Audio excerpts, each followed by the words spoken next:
So how will you feel when your telephone conversations are listened by some people without your knowledge? How will you feel when your text messages, WhatsApp messages, personal photos, Facebook account, bank credentials are read by someone without your knowledge? Very bad. How will you feel? Do you feel safe? Will you feel safe? Or do you think you are safe? Did I do 120 minutes? How confident are you that no one is doing all these? 25 minutes. How confident are you that your data is not compromised? How confident are you that no one is watching you at this point in time? Last November, there was an email notification popped up on my smartphone. It wasn't a good, I thought it should be a good email, but it wasn't. So this is what that email is. It read that someone changed my Facebook credentials. That's not a good email that I want to read. Now, no one knows my Facebook account or no one knows my Facebook credentials. In fact, I don't remember my password because I logged in only once. Now, I immediately logged into my computer. I was awake, thankfully. I immediately logged into my computer and tried accessing my Facebook. It denied me. It said my password is no longer valid. Now, I wasn't so much worried about the Facebook posts that I made or the photos I had in my personal account. I was most worried about the Facebook conversation history, particularly the conversations between me and my girlfriend. So, that time, sorry, let me go back. I was luckily online. I recovered my account using my registered email as well as my registered mobile number. Thankfully, everything was right. I got my account back. Now, after researching so long in Google, finding out like what could have been gone wrong, right? I found out that there is a secondary email in Facebook settings, which probably some of you know, some of you might not. So when I created this account like 10 years back, I gave an email which belongs to Rediff email, as you could see here, and I never remembered that. Someone took charge of my Rediff account, and they found that I'm using that email for Facebook, and at last they changed my Facebook account. Now I'm kind of a techie guy, so what I did is, I went to the IP address from which the attack was made, which was sent by Facebook, and I did a trace route to find out from where this attack came in. I intentionally masked certain things because I'm not supposed to share something in public. It belongs to a cloud hosting service, an online cloud hosting service based in America. So someone created an account in this particular cloud hosting service, and they attacked my Facebook account. Now fine, I'm just a normal guy, right? I don't have anything to do. What about the big companies? Have you heard of this app called Snapchat? The CEO Evan Spiegel sometimes back, like few months back, he made a comment. He said, I have no intention to bring the Snapchat to poor countries like Spain and India. That was the commandment. Poor countries like Spain and India. You know what? The hackers hacked like 1.7 million Snapchat users' data. And they had a bug in Snapchat, and these hackers took charge of that, got into them, and got all the users' data. They did it quite a long back, but they did not do anything with the data, because some hackers are very good, you know. But because of this arrogance, or kind of, see, you can be a leader, but you're not supposed to say certain things in public, even though it could be right. Right? You're a CEO of a company. Because of that command, these hackers released all these 1.7 million users' data into the dark web. Now, during 2013 to 2014, Yahoo confirmed that around 3 billion user data was breached. Data were breached, which includes username, encrypted passwords, luckily, email addresses, security questions. Now, this was in the news a few months back. Uber confirmed that around 57 million users and 600K drivers' numbers, names, email addresses, and phone numbers have been compromised. And hackers had this data, but luckily they did not do anything. And Uber has to pay some bounty in order to get this data back, which means hackers kind of said that, okay, if you don't use this data, give me the money. Equifax is a very big credit bureau, and last November, if I remember correctly, last November, October, around 143 million user data has been breached, which includes credit card numbers, addresses, social security numbers, and so on and so forth. There we go. And this, everyone knows this, ransomware, which was in the news recently. Now, why I'm saying all these here, right? When you look at all of these attacks, these are just few. There are hundreds and thousands of attacks that are happening every day. When you look at all of these attacks happen because of a defect in your software code. 99% are due to defects or bugs in your code. It's like this. But it's more dangerous than the previous slide, the software bugs. See, this injections is kind of a serious attack or a vulnerability, I should say. It is in the #1 of OSAP security standards, right? So what is this injections? You can inject an SQL, you can inject an OS command, you can inject anything into your servers. So it's like, see, your application is like a building block. There are so many components getting attached to it, and if one of those components are buggy, your whole system is buggy. There is something called as window period, right? When an attack happens today, and let's say you get to know by after 2 weeks, within these 2 weeks, the attackers can do anything with your data. So it is very much essential to log and monitor the servers, applications on a timely manner, or like an automated way. Most of you know this brute force attack. Anyone doesn't know this? Okay. Okay, brute force attack is something like guessing your passwords. Let's say it's gmail.com, right? You have username and password. Let's say I know that your password is 6 characters, which is just alphanumeric. And I write a program to keep trying with different possibilities and permutations of the data. At some point I can get into your account. But how will you prevent this? That's why most of the applications, they lock out if you unsuccessfully log in into, let's say, 5 times. If you fail to log in for 5 times, they will lock your account. So those kind of measures should be taken or should be in place in order to avoid brute force attack. So this DDoS attacks is very famous, and you can buy the service in dark web. That's funny. So it's like an attacker takes control of the botnets. Botnets is kind of a private computers which has malicious code, and it is controlled by the control server by the attacker, and they will keep trying or keep attacking the websites from different private servers, private computers that you might not know. Now, why I'm talking all of this here? Because security is not something that you can keep aside and say, okay, someone will take care of that. No, security is built in. Like, you have to consider security right from your coding, right from your testing, right from your infrastructure setup. We talk about DevOps, where we automate everything, but security is the base.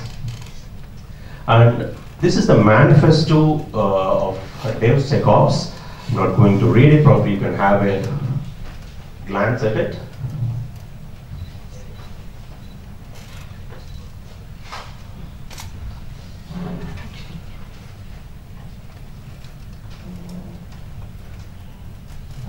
You don't have to take pictures. I can share the slides. You can take on a computer also.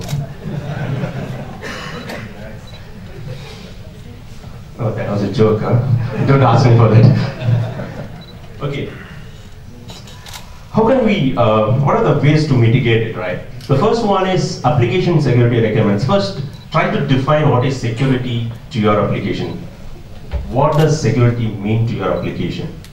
That is the first and foremost thing. There are many standards available in the market. Probably you can go and have a look at it. You can implement that. The next one is to having that in architecture, in your architecture.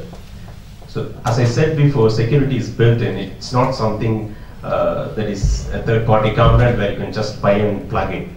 It is built in within your app. So right from the day you start coding, you have to have this security as the core feature of the core architecture.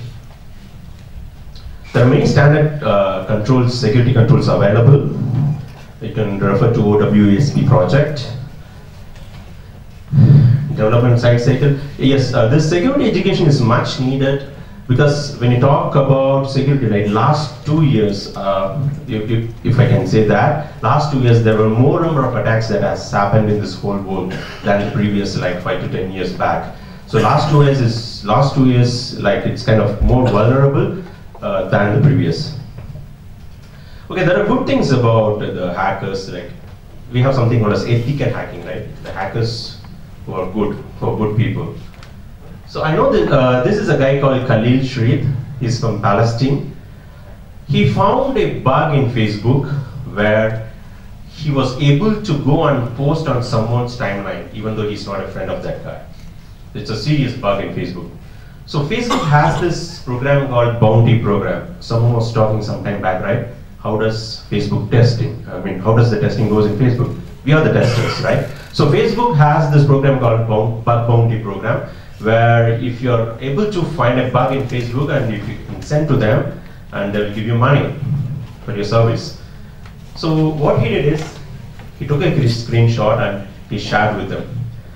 Unfortunately, the guy who read that email was not so confident or not so serious, and he ignored it. And what happened, right? He again emailed. It happened like for 2-3 times, and at last, he went and posted in Mark Zuckerberg's wall.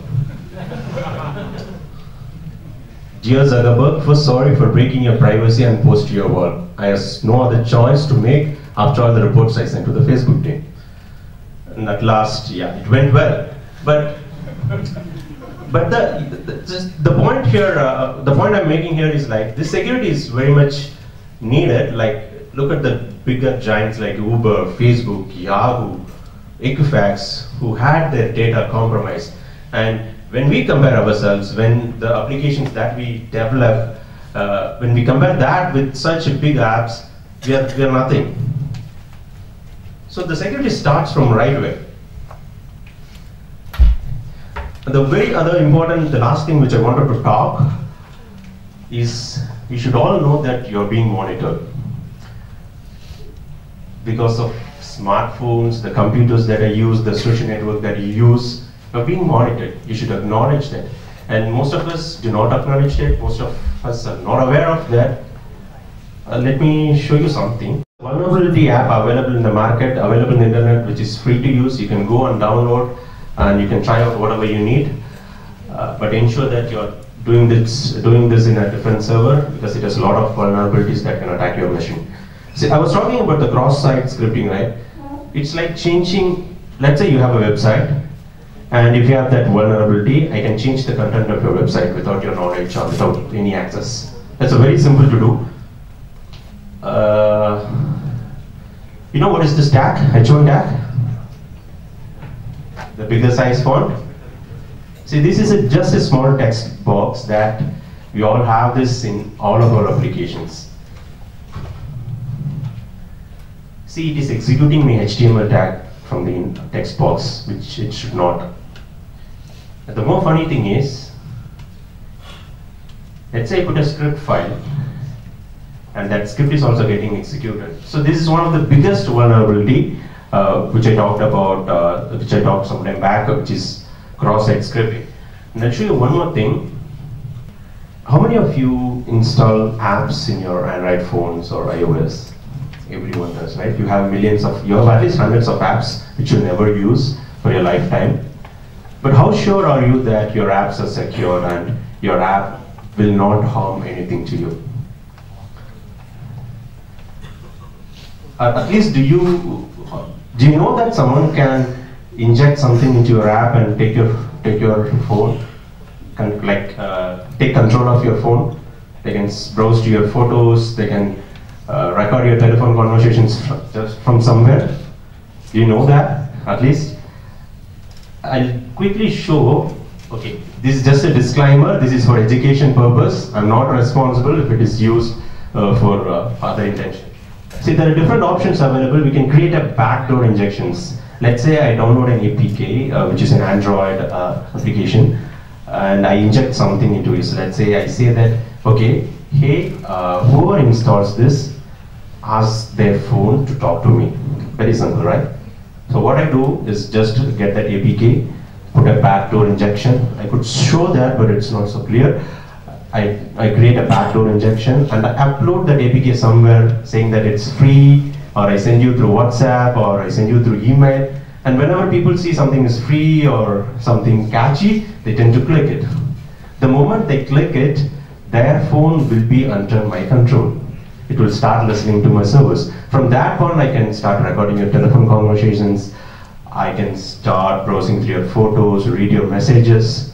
I can do anything.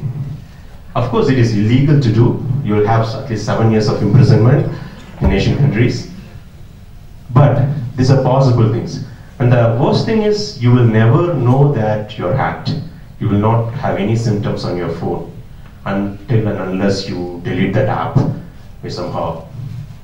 So there are many, these are certain examples which I wanted to share here. There are many more available. Like, we are vulnerable. You should acknowledge that we are vulnerable and we are being monitored.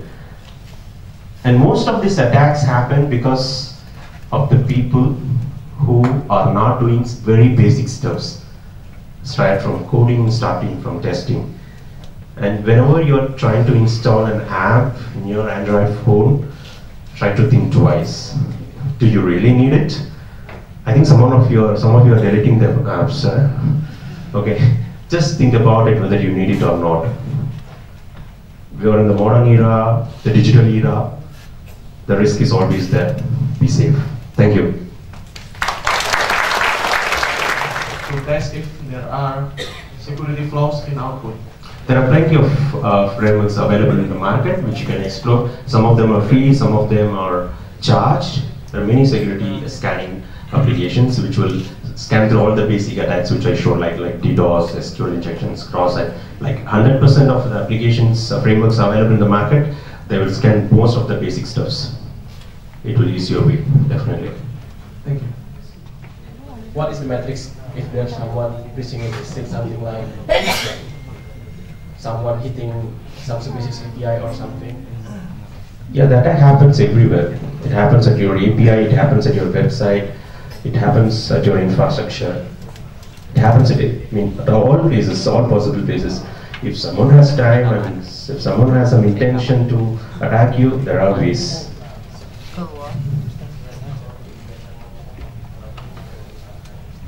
What do you mean by measurement? I didn't get that. I mean, like, alert when something is happening. Yeah, that's right. So this alert, if you could remember, right, I showed a slide which is that improper logging and monitoring. That is one of the vulnerability. So it's very much essential to have logging and monitoring at all layers of our app, starting from your portals, your middleware, to your infrastructure. So whenever something else is happening than expected, probably there should be an alert sent to whatever we, like emails or chats or whatever, but that should be logging and monitoring. If you delay that, or if you don't log and monitor that window period which you talked about, they would have been attacked. I mean, they will attack it, but you will tend to know only like after years. For Yahoo, it took around like 200 days to know. So it happens if you don't have proper logging and monitoring.